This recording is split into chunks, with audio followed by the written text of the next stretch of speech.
Today is a beautiful day here in Buenos Aires. It's been raining for the last couple of days, and I love rain. I'm melancholic like this. It makes me stop and wonder and question life and philosophize more. And today's topic is just the perfect topic for today, which I want to record on.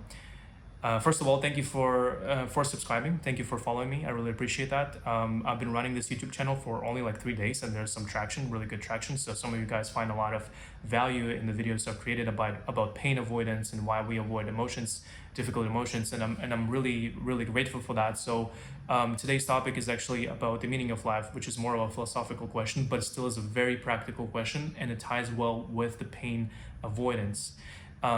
And why we avoid pain. And yeah, the question of the meaning of life is actually very painful. And some of us just avoid thinking about this because if we find out the truth, then it's going to be really painful, right? So I believe that life is meaningless, and it's actually the best news ever in a very practical way. And I'm going to explain why. And if you stop and wonder and you look around yourself, you're probably going to see that a lot of people have different meanings in life. So for some people, that's family, right? And they live their lives and they sacrifice their lives, let's just say, right, for their family, for their kids, for their parents, and it gives them a lot of satisfaction in life, right? For some of us, it's music and actually making music. That's the case for me. I love making music, and it's really difficult, right, to sit down, to play the guitar, to actually learn the skill, to be able to sing, and to learn all of those skills like music production. So on the surface, it's a lot of work and a lot of suffering and a lot of pain, but it gives you meaning, so it's very enjoyable, right? It's counterintuitive like this. If it's something is very difficult, but it puts you in a flow state, there's a challenge, and you find it meaningful, then you're going to gain energy from it and it's not going to feel difficult. Just like with this YouTube video, it's really difficult for me to sit down and to speak to you guys, to be honest. I've been trying to do this for years, as I mentioned in my previous video, but I just don't feel naturally comfortable in front of camera. But I find a lot of meaning in sharing my ideas with you guys, and I feel like it can really benefit a lot of people. So it gives me a lot of meaning. So I'm sitting down here and I'm really enjoying this, and it gives me a lot of satisfaction.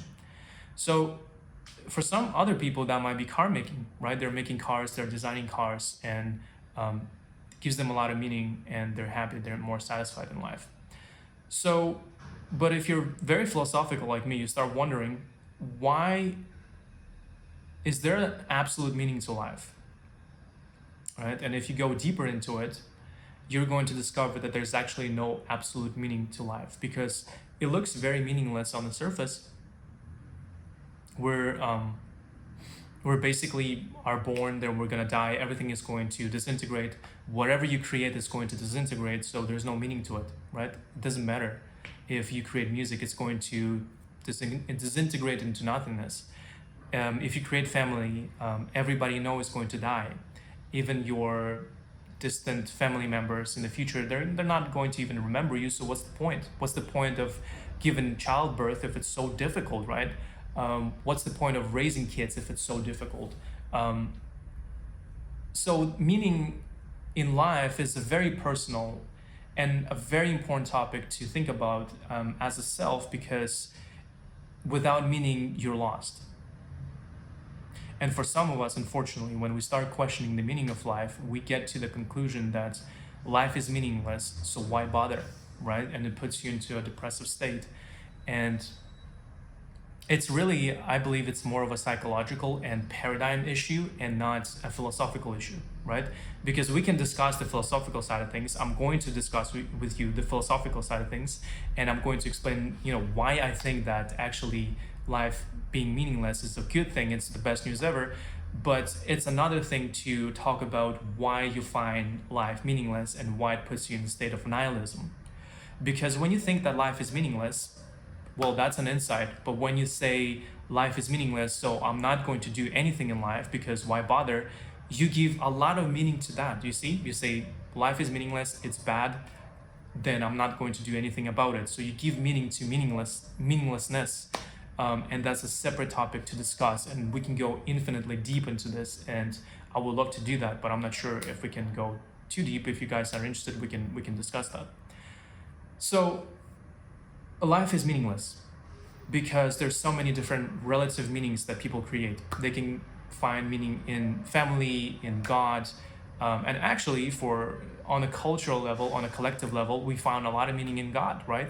So we've been given a book, we've been given a teaching, and it said follow these rules, and it gave a lot of meaning to us. But when the science came in the age of enlightenment, this teaching disintegrated, and we're like, oh, we're actually these humans on planet Earth in this physical box of the universe, which I actually don't think that's the case. But we got into the scientific paradigm, and it brought with it a lot of nihilism, right?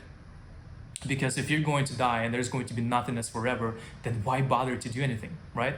This is the problem of the paradigm, not a philosophical question. And you can answer that question, you can be certain about this question, and you can answer the question of what is meaning, and you can be absolutely sure about this, because there is an absolute meaning to life. And I'm going to get into this a little bit further. So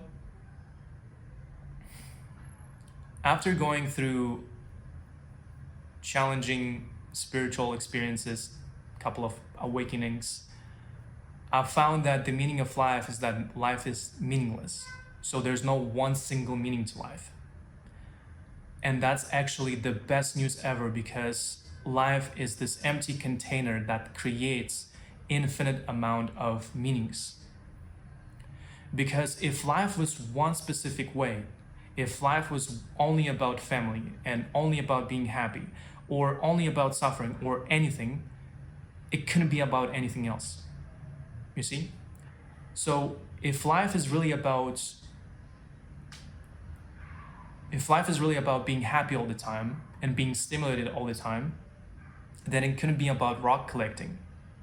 Then it couldn't be about car making. Then it couldn't be about making music, making art. It couldn't be about being an entrepreneur, you see? So life's ultimate meaning is to be meaningless so that it can contain these infinite meanings, right? And that's the best news ever, because you can actually create your own meaning, and you can go infinitely deep with a specific meaning, right? Even if it's just rock collection. If you go into rock collection, you can go, there's so much depth to that. You can find so much meaning in it that it's going to give you so much satisfaction in life and meaning in life. Because there's many colors, there's many different shapes.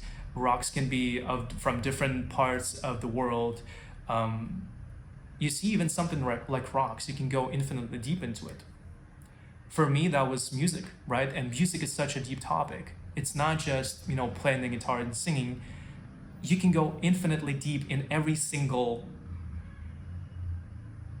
part of making music. You can go infinitely deep into music production, music recording. You can go into mixing, you can go into mastering.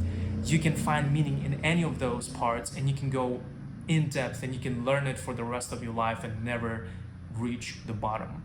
And that's beautiful, right? So the real challenge in life is to find something that's meaningful to you, something that you find specifically meaningful, and go into it. And this is how you can cure your depression. This is how you can cure your nihilism, because nihilism, the problem with nihilism is it's not that you're too smart and now you know the meaning of life, which was my case. It's that you're in a specific paradigm, you're locked in this paradigm, so you give meaning to meaninglessness, and now you're stuck in it. You think about the death, and you give so much meaning to death, to disintegration of different things, of music, of anything you create, that you're stifled, right? Now your meaning in life is to be nihilistic, and you're being unconscious about it. But once you become conscious of it, you realize that you can't help but give meaning even to the meaninglessness of life, because that's how you're wired as a human. You have to find meaning to survive well, right? So nihilism is also a coping pattern, because you avoid the pain of actually finding something that's going to be meaningful to you and invest your life into it, even though it's going to disintegrate and it's going to ultimately die off, whether that's music, whether that's art, whether that's family, whether that's anything, right? So you're avoiding that pain, and it's actually a psychological issue and not a metaphysical issue, right? So I hope this gives you more context, and let's talk about the kind of things you can do, and I did, to kind of go from that state of nihilism, because I went into nihilism, and it's been really difficult. And it was the problem not even with the metaphysical side of things. I didn't, to be honest, it's a very egotistical endeavor to be nihilistic, because for me personally, it was like, not like, oh, life is meaningless, so it's a bad thing. It's more like I lost meaning in life, and I really suffer because of that. Right? So it's really about myself and finding my meaning in life. And for me personally, that was always music. It was always about singing, playing the guitar, music production. But at some point, it lost its meaning, and I had to reinvent myself in that regard. And it's been really painful, right, to be in that state. Because you think like, oh, what's the point of making music, because it's going to disintegrate? But it's really a question of your internal state, right? Because you can do things for the sake of doing them, even though they're going to disintegrate and die off, right? You can do things without expecting it to last forever. And I think there's so much beauty in it. And actually, that's what art teaches you, right? Art teaches you that you can be happy in the moment by creating, and the beauty of creating art, whether you're painting or making music or sculpture, it's all about the beauty in the moment, right? And it's all about enjoying that and staying present with it. So if you're really curious about this, I would love to record other videos. Let me know what you think about this in the comments below. There's more videos to come. So this is the third day of running this YouTube channel, and this is my third video. This is probably not going to last for long, because it's easy to burn out that way, but I have so many thoughts that I want to share, so I'm posting it now. I can't resist it. I find a lot of meaning into recording these videos. So also, I'm creating my program. It's going to be a community-based program on somatic healing, breath work. It's all about meeting your difficult emotions in your body that you store in your body. It's something that we've been discussing for the last 2 videos, and meeting them consciously, experiencing them fully, and eventually letting them go by experiencing them fully. And I have a specific process which I've developed over the last 10 years of doing breath work and somatic work and meditation, and I find it life-changing for me personally, but I need your help, I need your feedback. I want you to go through it, let me know what you think. This program is going to stay forever for free, and it's also probably going to be community-based, so you can connect with the like-minded people. And I will probably even open like a couple of one-on-one spots where I'm going to work with people one-on-one, because I want to get more feedback. I want to develop it more. I believe there's so much potential, because it helped me so much, right? So this program is not live yet. I'm still working on it. So please feel free to go to this link and sign up for the waitlist. And for the people who sign up first, I'm going to give them priority in case you like this modality that I'm coming up with, and then you're going to be able to jump on free one-on-one sessions with me, and we can work on it together and see if I can help you with this.